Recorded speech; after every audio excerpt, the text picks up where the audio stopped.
Welcome to Sprout Central. I'm Dennis Tynes, I'm your host, and this is a show where we help you take your dreams and help build a community. Last week we had a really good guest on the show. We had Tabitha Velardo, who's the top female marketing CEO of 2020, and she gave us some great tips on how to add marketing to your existing business, some unique ideas of marketing things that we can do, and she also helped those of you who are following along with the show right now, writing your business plan, to get a jump on the business plan by working on your marketing plan. We're going to continue on that path today by talking about startup cost and some things that you need to know when you're writing your startup summary. So we're going to work on the business plan. We're also going to continue on our path. If you want to be an entrepreneur in the film industry, if you want to be an actor or you want to be a camera person, no matter what your thoughts are there, we have a great guest today. We've got someone who was the director of G.I. Joe Deception. He's been in a lot of films, but he's been in a film with Jim Carrey and Ewan McGregor called I Love You, Philip Morris. And recently, he was the co-star of an episode of NCIS New Orleans, the guest star of that show. He's an actor, he's a director, and he's an assistant casting. Exactly what is that? It's an assistant casting director for a noted casting company, and he can help you find out how to become an entrepreneur in the film business. He's going to have some great tips for us on that. So I hope you're looking forward to a great show. I am. Make sure to stay tuned right after the break and follow along as we go through our business plan and talk about entrepreneurship in the film industry. Thank you for joining us, and we'll be right back after this.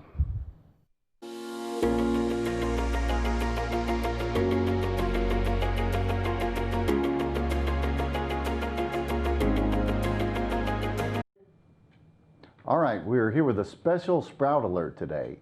We've got some special financing available for professionals who either own their office building or want to own it. So if you're a professional, a veterinarian, doctor, attorney, or any professional, and you'd like to either own your office building or purchase one and maybe make some improvements, we have a special financing opportunity for you at Sprout. So give us a call or email me at dennis@sprout.fund.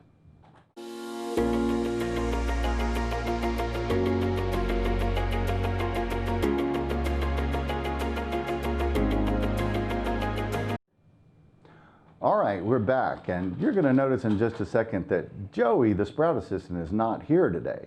So we kind of upped our co-host game a little bit, and we've got Dr. Charles Coleman on the show as the guest co-host. Dr. Tom, welcome to the show. Thank you. I appreciate you having me. How was your weekend? Oh, it was fantastic. Yeah? The weather down here on the coast, obviously, is stellar compared to a lot of the other places. I've had some friends that are up in the Northwest with snow going on. I can't figure that out. But you know, the beaches are open, and so everybody's having a good time. Yeah, I saw a lot of people out and about having a good time over the weekend, enjoying themselves. I was very happy to see that. So you've recently come into the Sprout world with some of your inventions and your business ventures as a successful entrepreneur working without a net. Tell us what it's kind of like to be, just so the folks at home can get an idea of what it's like to be an entrepreneur on your own, relying solely on yourself for income. Well, Dennis, people need to realize that you have to follow your passion, for one thing. They always say if you follow your passion, you'll make money. But there's another thing. There used to be what we know as venture capitalists, and there's venture capitalists. You've heard of angel investors now. And then there's mom and pop seed money. Now that sounds funny, but we all thought that we needed venture capitalists. What we find out is they want a proven track record. So you go to the angel investors, well, they've become those people that want a proven track record. So trying to get this, the seed money for your project is very difficult. Right. So a lot of them will tell you need to go to an individual and have some seed, mom and pop seed money. And so that's the difficult, that's a difficult part. And you know, Dr. Tom, and we call him Dr. Tom on the set here, You know, that's kind of what Sprout does. We try to protect people from those venture capitalists who want to take the majority away and take the vision away from the person who thought it up. Correct. And take it in a different direction or maybe even sell it off. So we help people find those willing and community-oriented investors who just want to help and obviously benefit but not take it all. Correct. That's one of the things that Sprout does. So what are some of the projects that you've done in the past that are remarkable, that you've been successful with? I know you've done a lot of different things. Well, I've had several businesses. Did the brick and mortar with an art gallery in Ocean Springs for about 8 years. Sold that off. Had a medical company, which was very successful. That was pre-Katrina. And I don't have to say anything more than that because that kind of wiped me out. These are the pitfalls you'll have as being an entrepreneur. It's all about you surviving. So you'll have, I don't care if it's a hurricane, natural disasters, babies in your life, divorces, these are common things, but you have to keep your passion and keep your vision. So those are some of the things I was involved in, but it led me to Rear Lights, which I was just playing around with. And what's funny is my PhD, which I worked on a couple programs, but has nothing to do with the technology I'm involved with now, and people need to realize that. Education is good, get you well-rounded, gives you some knowledge, but experience and following your passion, as we said before. Right, experience and education comes in a lot of different forms these days. You know, the traditional route, going to college, things like that. But then I know a lot of people who are self-educated. I think I was telling you earlier, my son used to go online and just take physics courses from MIT because they were free and he was interested in physics. It's so easy now. It's the same thing, you know, we're talking about right now how to make a living in the film industry. Mm-hmm. And it's the same principle. There's so much out there. There's so many resources that there's no excuse for not following your passion these days because the information's out there on how to do it. You mentioned Rear Lights. I was really intrigued by that. Sprout loves to help people who come up with new and unique products. Tell us a little bit about Rear Lights. What is that? Well, as you know, I contacted you with some questions on this, on the product, as far as possibly moving further along, and we have some photos that will show you that this is good for municipal applications, consumer applications. For example, this one here is a consumer application. Now this is a super thin light. This is ink that lights up. So it looks like a sticker though. Yeah, we call it a lighted decal. So you can peel the front off and place it permanently, or you can use suction cups and it's reversible. It's also now cordless, rechargeable lithium battery. This is a game changer for so many reasons. For example, I have a whole list. There's 12 here that are true game changers. I mean, there's no light bulbs, as you can see. So there's no light bulbs at all. How does it light up then? Well, it's excited by pure voltage, really. The ink? The ink is excited, yes. It's a phosphorus ink. It was introduced by mistake, like a lot of products, in the early 1900s. And then it was used again in the 1950s on vehicles such as Chrysler had them in their dashboards. But as you know, phones and TVs have gotten thinner, and that's what this is the same principle they're using. I just took it and re-engineered this into a decal that's portable, reversible, has no heat transfer. This shines through tinted glass, where LED just has a real problem going through the dark tinted glass. If anybody knows down here on the Gulf Coast, the dark tinted glass that people need to keep it cool inside, this will pop right through. And I have some other examples that I can visit you at a later date and show you that would be really nice. Yeah, we definitely want to have you back on the show as a guest. Sure. I appreciate you doing the guest co-hosting today. I don't know what happened to Joey, but he's not here today, so he's definitely not getting his stick-on tattoo for the week. So, What other, I mean, I see the God Bless America. Don't we have some street signs? Didn't we have that, some other examples of applications of this Yes. special ink that can be, do we have any of those? And yeah. So there's the stop sign. Here's and something let's that see. we're designing. It's a, Well, that's just a stop sign. It's not showing the part where it lights yeah, up. it needs to light up. It has, it's a sequencing light. Okay, so folks that's at what's home, different. imagine this lighting up, if you will. Let's see if we can try the other one, Clarence. So, okay. Okay, that's not flashing either, but a lot of these will sequence. It's not just LED where a bulb burns out, has hot and cold spots. The whole sign actually can light up. It can sequence. It can just stay on. It has a lot of variabilities. So that's the municipal side of this product. Right, so there are a lot of applications to it. There's a lot of these applications, business to business, municipal. As we saw, we had the road signs. They sequence. They can stay on. They can flash. They can do a lot of different things. There's, like I said, there's a consumer side. There's all the colleges, pro sports, NASCAR. It's endless.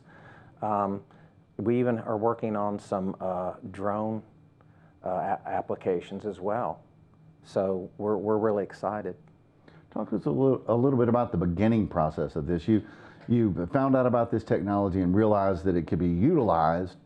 What did you do first? What were some of the first steps you took? Well, it's transcended into this. I came into I have one of those creative minds, and I was talking to Scotty earlier, and he was talking about driving down 49 and how boring that is, going back and forth to Hattiesburg, because I did a lot of my coursework there, but I came up with these ideas in my head because it's you have all the time in the world. But my first one was neon. Then I went to LED. Then I went to LED that looked neon with crushed acrylic. And then I went into the electroluminescence is what this is. So I've had so many different models of this.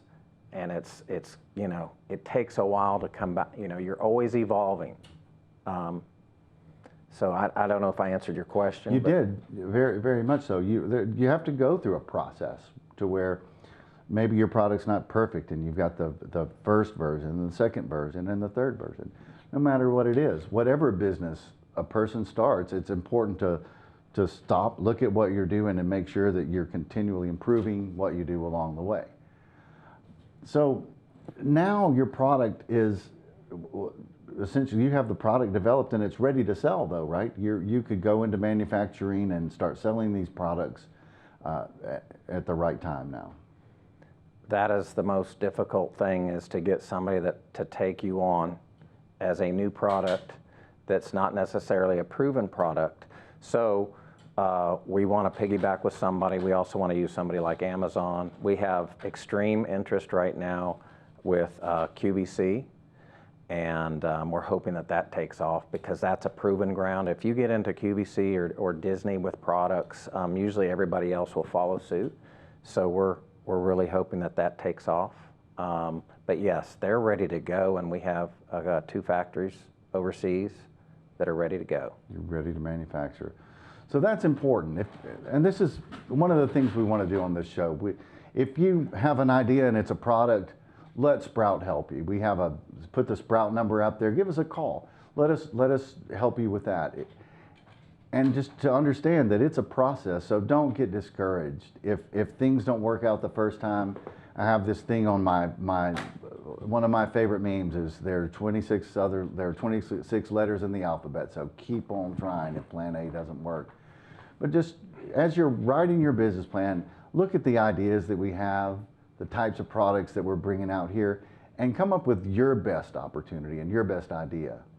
Now, we're going to be right back with Scotty Whitehurst after the break, and we're going to talk about entrepreneurship in the film industry. And that's really important for people who really want to be involved in the film industry to watch this next segment. So call your friends, call your neighbors, because in just a couple of minutes, we're going to have somebody on here who can tell you from the first step to the last step what you need to do. We'll be right back.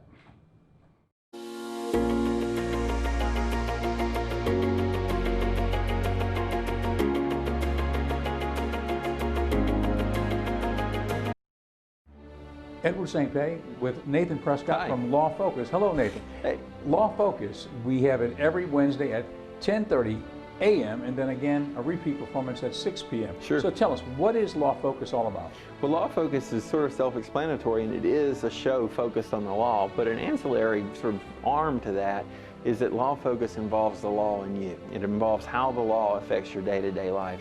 Through the shows, we've addressed the Landlord-Tenant Act, we've addressed trademarks, copyrights, constitutionality of issues, criminal issues, and even current events that exist in the law with different types of things that come up. So anything that involves the law and affects you is fair game for Law Focus, and we're proud of that. We try to put out new product a good bit. Well, it's a situation that affects everyone. The law affects everybody, and we're happy to have this program. Thank you for being with us every week on Law Focus. That's Law Focus every Wednesday at 10:30 a.m. and again at 6 p.m. on Ocean 7. Thank you.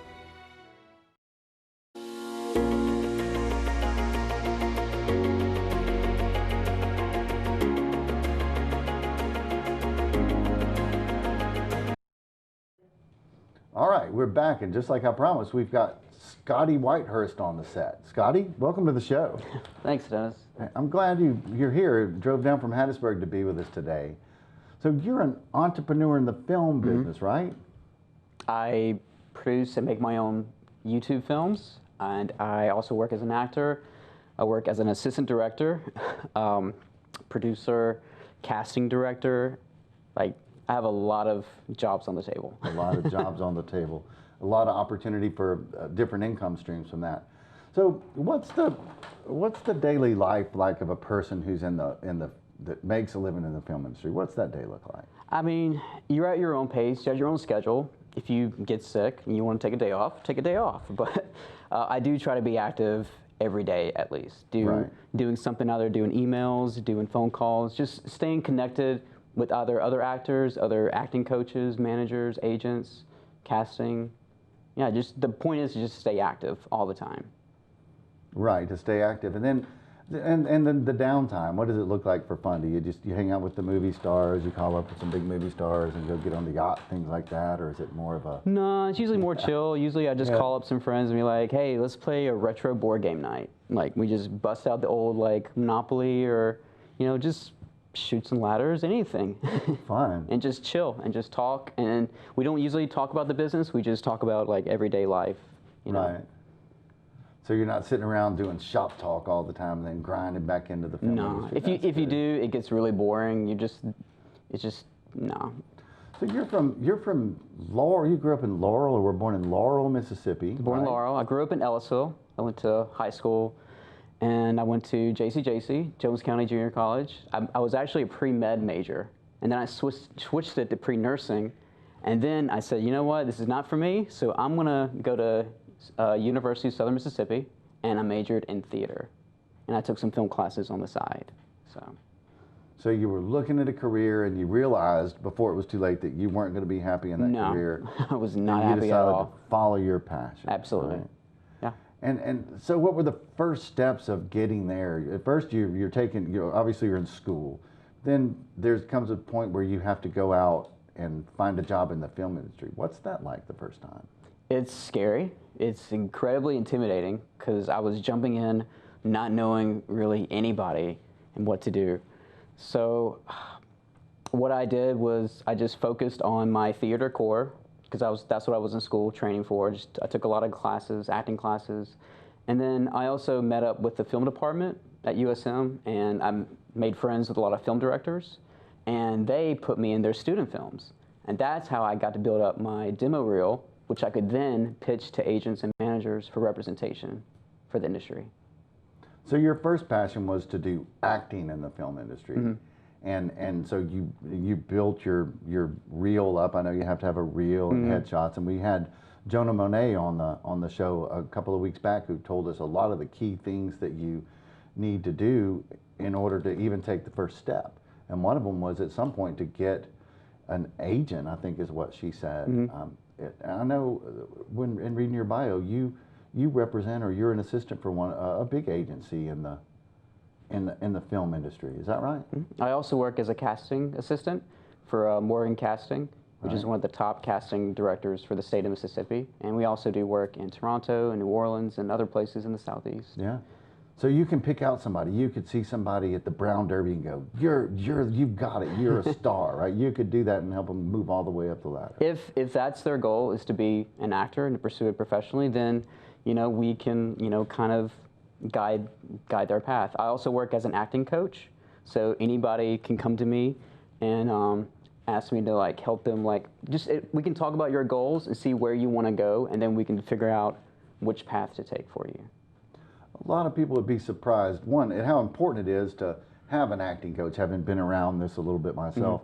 And then, two, how easy it is to get an acting coach and how affordable it is to have one. You can go to classes where there are multiple people there, right? And everybody pays a certain fee, and it's not that much. And get some really important tips on how to become an actor if you want. What else do you look for when you're as a casting person? Are you looking for the look? What do you look for in a person? Well, when we send out a breakdown, we submit it to the agents, and then they send their actors headshots and resumes and demo reels for us to look at. And we look at that, and then from there we decide who we want to see on tape for this particular role. And then once we find our select top, then we go submit them to the producers. So you get the headshots in, you're going through all the pictures and kind of doing a triage on them, putting the ones in the pile that are good. So what if I send you my headshot in and I'm like, I want to be the lead actor in the next movie? How would I stack up? Well, based on your look, I would look at the character breakdown throughout. I would read the script and go through and make a character breakdown. And then from there, we would decide where you would fit best look-wise, based on your type. And everyone has a type. And so it kind of helps to play with that instead of against it. Right, so work with what you've got. But at the same time, when you look at the resume, it's like, well, he's never done anything before. That goes into the... No, not necessarily. If you've got that look that we're looking for that role, then we would love to see you on tape to submit an audition. There you go. So yeah, it's that folks easy. Who are interested, we have a casting agency in Mississippi. What's the name of it? It's Morgan? Morgan Casting. Morgan Casting in Mississippi, and Scotty represents that group. So he's probably looking for some headshots for a new feature film coming up right now, folks. So keep that in mind. So in addition to acting, you do a lot of other things. Directing, for example. I noticed you directed the movie G.I. Joe Deception. I did. You were the director of that movie, right? I did. How do you go from actor from Laurel, Mississippi to director of a big movie like G.I. Joe? Well, as a kid, I was a huge fan of the G.I. Joe cartoon. And I was like, man, I want to see these movies. And, Hollywood came out and they did their own version, but I wasn't quite happy with it. So I reached out to Hasbro, the company, and I said, look, I really want to make my own film. And they said, okay, just here's your rules, that don't do this, don't do that, and we're good. I said, okay, great. So I wrote the script, started with my plot outline, and then just started writing it out after that. And before I knew it, once I had the full script, then I asked my friends, I'm like, hey, you've got this look for this character. Will you will you do this, or do you want to audition? And they were like, yeah, I'll do it. Wow, no fear. You just wrote the script and then made the movie. That's definitely no fear. What are some other films? I know it looks like you've been in some big movies. What other films have you been in? Oh, like I said, I've been in the movie I Love You, Philip Morris with Jim Carrey. So that was my first big speaking role. This was back in 2008 or something like that. Right. Yeah, and I actually had scenes with Jim Carrey. So in between scenes, I got to actually pick his brain a little bit. Really? He's just very cool, very chill. He's in the moment, he's in the zone. How he likes to work is that they usually film about 3 takes. They do 1 take, and then they do a safety take, and then it's whatever Jim decides he wants to do. If he has an idea, he wants to, I want to improv, I want to do this and do that, then they usually let him do it. If it works, it works. If it doesn't, it doesn't. Sometimes it makes the cut. Right. So that's interesting that once you rise up to that level, you can kind of decide what you want the script to look like as you move along, or at least have some input. So he was open to just kind of talking to you and maybe giving you some tips to make it along your way as well. Yeah, he was really incredibly nice to I guess, us small people, you know, but he's just a good guy, yeah. Very genuine and real. Directing, and acting, and then casting. How did that's a lot. So if the people at home are watching this and they're thinking, well, I want to be in the film industry, you know, don't think that you have to or should be able to do all of that at once. It's a step-by-step process, right, Scotty? I mean, Right. one thing at a time. How did the casting come up? Just one day, I just decided, you know, what else could I do in this industry? Like, I love acting, but, you know, am I going to be doing it forever? I don't know. I would like to, but what else could I do? So I looked at getting into directing. I looked at getting into, you know, casting was an option. So I went to audition for Morgan Casting one day for a movie that he was casting. And then I just said, hey, do you have an opportunity for looking for an assistant? Like, I would love to, like, figure out how this industry works. And so, yeah, he took me on as his assistant. And I've been with this company for a few years now.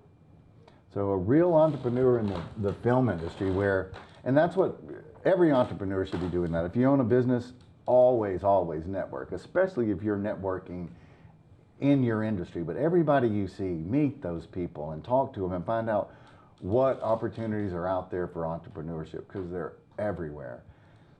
Let's talk back about making a living in the film industry, because that's kind of what we're doing here. We want the guests or our viewers to, if this is something they're interested in, to take that first step, even if it's a small one, to take that first step toward their dream life or their goal. What's it like to actually make a living in the film industry? Is it do you have to find a job every day and stay on the grind? Is it hard to find work? It can be. It can be stressful. Basically, just have your focus. If you really want to be an actor, really work as an assistant in this industry, really make that a priority. I mean, yes, you can have like another side job, because there's a million side jobs you can do now. You can coach on the side, you can teach, you can do whatever to make money. But if you really want to pursue acting, you need to really give it your focus. Right. You know, where your focus goes, your energy flows, is a common saying amongst the entrepreneurs. So focus on your craft, focus on improving your craft and things like that, or focus on your education. And at some point, you can become an actual making a living entrepreneur in the film industry. Do you have to do things like, take a gig, at Labor Ready or anything like that, or you pretty much you're able to make your living now strongly in the film industry, right? Yeah, that's fantastic. Absolutely. So there's always a path to success in this industry. What other tips could you give the folks before we go? We're going to have to wrap up here pretty soon, but some things that maybe I didn't cover as far as some of the first steps you should take along the way of becoming a film industry entrepreneur. Well, coming from acting, if you want to be an actor, I recommend getting an acting coach, someone who has experience in this industry, and from there, just really work on your materials, get your demo reel, do student films, do independent films, because that's what an agent needs to sell you to casting. So yeah. Well, that's it, and that's our show for this week. We covered a lot of information on how to make a living in the film industry, and I hope you enjoyed it. Next week, we're going to switch to a totally different industry, the consulting industry, and we have Dan Carr from Cranium Consulting as our guest. So don't miss that show, and if you've missed any of the other episodes, check out the Ocean 7 YouTube channel and follow back and catch all the episodes of Sprout Central, and get your business plan done. Write your business plan and email it into the show so that we can help you with it. And if you're ready for financing, call Sprout. We can help you with financing for your small business, for your startup or your existing business. Hope you have a great day.